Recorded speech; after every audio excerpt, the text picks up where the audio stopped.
با درود به همه بینندگان عزیز، امیدوارم که حالتون خوب باشه. امروز میخوام براتون یه تعدادی از ودکاهای معروف که در انگلستان به فروش میره رو معرفی کنم. از سمت چپ با ایو شروع میکنیم. ایو یه ودکای انگلیسیه، 35% هم الکلشه که با طعم‌های مختلف هم هست. اینجا انگور سیاه هست و تمشک. این ودکا بلودر یه ودکای لهستانیه که بطری قشنگی هم داره. این ودکا 40% الکل داره که کیفیت خوبی هم داره. این ودکای بعدی گریگوسه، غاز خاکستری. این ودکا هم فرانسویه، 40% هم الکل داره. این ودکا هم بطری قشنگی داره، ودکای با کیفیت هم هست.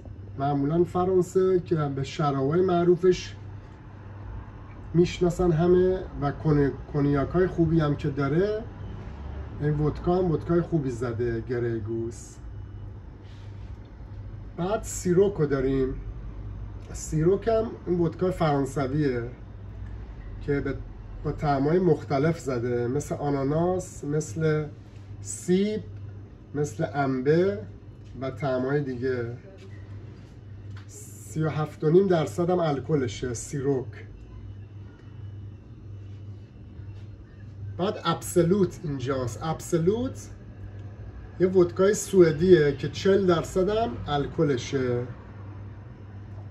ابسولوت آبیش اورجینالشه، با طعم‌های دیگه هم داره ابسولوت، مثل منگو یعنی انبه و رزبری، تمشک. ابسولوت هم 40% الکل داره. این ودکا گلنزه. گلنز یه ودکای اسکاتلندیه.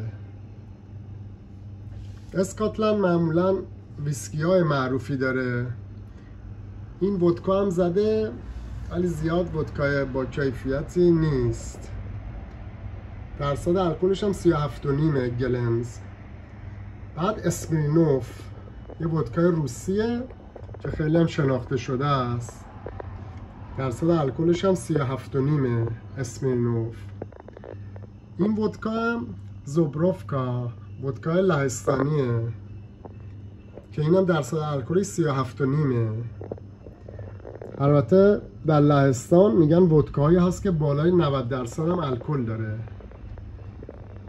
این ودکا فینلاندیا، ودکای فنلاندیه که 40% هم الکل داره. و این ودکا یه ودکای فرانسویه که بطریش هم شکل برج ایفله. معمولا ودکا رو با انرژی درینک میخورن، بعضیا با نوشابه‌های گازدار میخورن مثل کوکاکولا، 7 فانتا، و بعضیا با آب میوه مثل آب پرتقال. و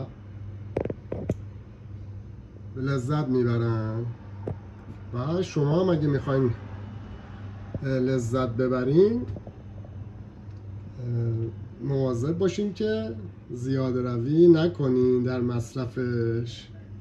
امیدوارم که از این ویدیو هم خوشتون اومده باشه. در ویدیوهای بعدی سعی میکنم مشروبای دیگه رو براتون معرفی کنم. تا درود دیگر، بدرود.